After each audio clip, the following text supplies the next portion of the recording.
नमस्कार, जय माता दी। मैं हूँ आपके अपनी लाइफ डिज़ाइनर जीतू आचार्य।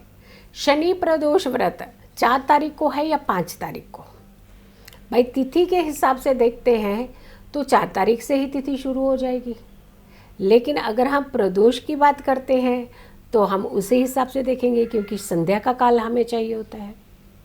तो ऐसे में शनि प्रदोष व्रत जो है वो आपका 5 तारीख का पड़ेगा। चलिए अब ये बात करते हैं कि शनि प्रदोष व्रत जो होता है बहुत इम्पॉर्टेंट व्रत होता है। इसी से एक दिन पहले यानी 4 नवंबर को श्री हरि विष्णु जाग जाते हैं। यानी जो तुलसी विवाह हुआ वो 4 तारीख को होगा और जो शनि प्रदोष है वो 5 तारीख का पड़ रहा है। अब शनि प्रदोष पर आपके जीवन के हर कष्टों को खत्म करने का व्रत कहा जाता है। यानी बहुत सारे लोग हैं शनि दोष से डरते हैं, जो बहुत ज़्यादा डरते हैं, शनि दोष से घबराते हैं, शनि पीड़ा से घबराते हैं, शनि ढैया हो गई जी, शनि 7.5 हो गई। कहते हैं कि अगर प्रदोष व्रत शनि प्रदोष व्रत किया जाए तो आपको डरने की ज़रूरत नहीं होती। आपके लिए शनिदेव रास्ता निकालते हैं, आपके लिए भोलेनाथ रास्ता निकाल देते हैं। त्रयोदशी तिथि शनिवार की बहुत उत्तम होती है। भगवान भोलेनाथ बड़े प्रसन्न होते हैं इस दिन, क्योंकि वो अपने प्रदोष व्रत के दिन तो वैसे ही त्रयोदशी तिथि पर बहुत प्रसन्न होते हैं। कहते हैं रजत भवन में बहुत ज़्यादा प्रसन्न होते हैं, प्रसन्न मुद्रा में रहते हैं श्री हरि के भगवान भोलेनाथ हमारे, क्योंकि वहीं एक दिन पहले श्री हरि का तुलसी विवाह हुआ होता है, जो 4 महीने की निद्रा में सोए होते हैं। देव उठनी एकादशी के साथ ही इनका सारे विधि विधान जो है वो होना शुरू हो जाते हैं। अब देव उठने की बात अगर क्या हम करते हैं तो शाम को ही ये तिथि 4 तारीख को ही द्वादशी तिथि लग जाएगी, लेकिन शाम को जब हमें प्रदोष व्रत चाहिए तब ये त्रयोदशी तिथि 5 तारीख को लग जाएगी। लेकिन जब भी त्रयोदशी की बात करते हैं, प्रदोष की बात करते हैं, तो सूर्य अस्त के आसपास का समय ज़रूरी होता है। हमें उदया तिथि पे त्रयोदशी मिले या ना मिले, लेकिन संध्या के समय हमारी त्रयोदशी तिथि होनी चाहिए।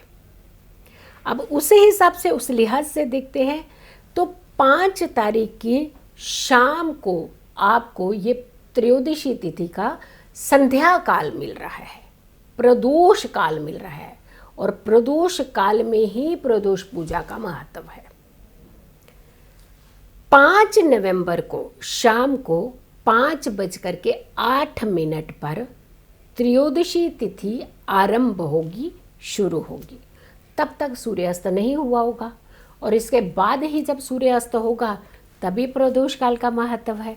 अब ये तिथि जो समापन है त्रयोदशी तिथि, वो 6 तारीख को शाम को 4:28 पर समापन के आसपास है। तो यानी 6 तारीख को आपको प्रदोष काल नहीं मिला, यानी सूर्य अस्त के आसपास का शनि प्रदोष नहीं है। ये तारीख आपको 5 विलक्षण योग की है, क्योंकि 4 तारीख को तुलसी विवाह हुआ, वहीं से आपकी द्वादशी तिथि, क्योंकि एकादशी द्वादशी युत बहुत अच्छी होती है और द्वादशी त्रयोदशी युत की शाम की बहुत अच्छी होती है। तो यानी आपको 5 तारीख का जो समय मिल रहा है वो बहुत ही उत्तम समय मिल रहा है शनि प्रदोष की पूजा करने का। इसी दिन आपको पूजा करनी चाहिए, इसी दिन आपको आपके जीवन से बाहर निकलने के रास्ते चाहिए। प्रदोष व्रत की कहते हैं कि बहुत ही शुभ व्रत माना जाता है। अब बहुत सारे लोग हैं नहीं कर पाते हैं प्रदोष का व्रत, लेकिन हाँ कुछ हम विधि विधान भी बताएंगे, वो आप कर सकते हैं। और सबसे बड़ी बात आती है कि कुछ प्रदोष व्रत बहुत ज़्यादा इंपॉर्टेंट रहते हैं, जैसे सोम प्रदोष, भूम प्रदोष, शनि प्रदोष। ये इस तरीके के जो व्रत होते हैं ये वाकई ही कमाल करते हैं हमारे जीवन के अंदर। सोमवार को पड़ने वाला जो व्रत होता है, त्रयोदशी तिथि हो और सोमवार का दिन हो, तो ये सोम प्रदोष व्रत कहलाती है। और ऐसे ही अगर के मंगलवार का दिन हो और प्रदोष तिथि पड़ रही यानी त्रयोदशी तिथि पड़ रही हो तो भूम प्रदोष कहा जाता है। शनिवार को त्रयोदशी तिथि मिल रही है तो आपको शनि प्रदोष कहा जाता है। वैसे रवि प्रदोष भी अच्छा होता है, लेकिन शनि प्रदोष बहुत अच्छा माना जाता है। हर तरीके की बीमारियों से बाहर निकलने का रास्ता होता है इस दिन। हर तरीके की समस्याओं से बाहर निकलने का रास्ता होता है।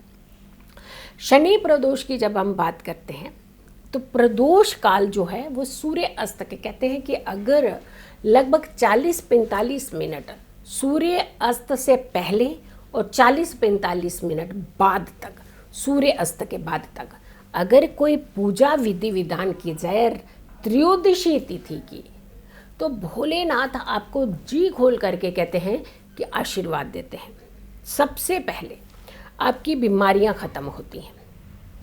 दूसरी बात, आपके घर से स्ट्रेस खत्म होता है। तीसरा, आपके शादी के योग बनते हैं अगर आपके घर में शादी की शहनाई नहीं गूंज रही है, यानी बच्चे उस काबिल हैं। बट कई बार वो बहुत सारे व्रत रखते हैं, 16 सोमवार के व्रत रखते हैं, यानी कि कौन से व्रत रखते हैं, लेकिन किसी भी कारण से अगर फिर भी कोई अड़चन आती है तब प्रदोष व्रत करना चाहिए। यानी दोष नहीं रहता, प्रदोष मतलब प्रदोष से, दोष से परे कि दोष नहीं लगता इस चीज़ का कभी भी, और जो दोष होते हैं वो कट जाते हैं। तो आपको त्रयोदशी तिथि का व्रत करना चाहिए। अगर आपको मानसिक तौर पर परेशान है तब भी कहते हैं कि अगर आप प्रदोष, त्रयोदशी के प्रदोष व्रत करते हैं, चाहे आप सोम प्रदोष करिए या कोई भी प्रदोष व्रत करते हैं, तो भी आपको बहुत लाभ मिलता है। अगर शनि प्रदोष व्रत आप करते हैं तो बीमारियां दूर होती हैं, घटनाएं नहीं होती। यानी जिन लोगों को बहुत ज़्यादा भय सताता है, डर सताता है, किसी भी डर के साए में रहते हैं, ये समस्याएं उनकी दूर हो जाती हैं, मानसिक समस्याएं दूर हो जाती हैं, रोग की समस्याएं दूर हो जाती हैं, और किसी भी वो खतरे की चपेट में नहीं आते।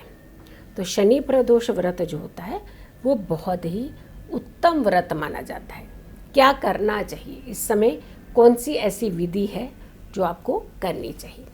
शनि प्रदोष सूर्य अस्त के लगभग 40-45 मिनट पहले से लेकर के 40-45 बाद तक का समय, ये जो समय होता है, इस समय में ओम नमः शिवाय मंत्र का जाप जितना ज़्यादा आप कर सकते हो आपको करना चाहिए। और अगर आपके कोई डिस्प्यूट चल रहे हो हस्बैंड में, पति पत्नी में, तो आपको एक चुनरी लेकर के उसमें एक नारियल डाल करके भगवान भोलेनाथ और माँ पार्वती को अर्पित करना चाहिए, लेकिन इसी काल के अंदर ही अर्पित करना चाहिए।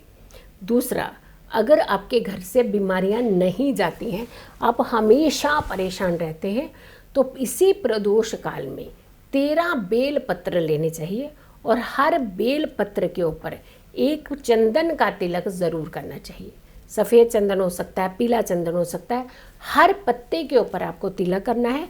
और ये भी आपने भोलेनाथ को अर्पित करने का, या तो ऐसे भी अर्पित कर सकते हैं या फिर सफ़ेद धागे में एक माला पिरो सकते हैं, जैसे, क्योंकि आप बीच में पत्तों को तो तोड़ नहीं सकते, 3 पत्तों की एक गठ होता है, यानी एक टहनी लेनी है जिसमें 3 पत्ते लगे हो, उसे आपने धागे से बांध लेना।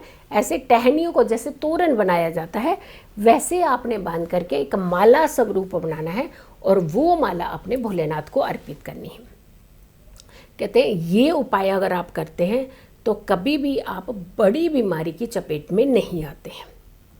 डिप्रेशन के अगर शिकार होते हैं, ये बहुत ज़्यादा डिप्रेशन आपको कभी कभी घेर लेता है, प्रदोष काल में आपको गंगा जल सामने रख करके ओम नमः शिवाय मंत्र के जाप करने चाहिए लगातार।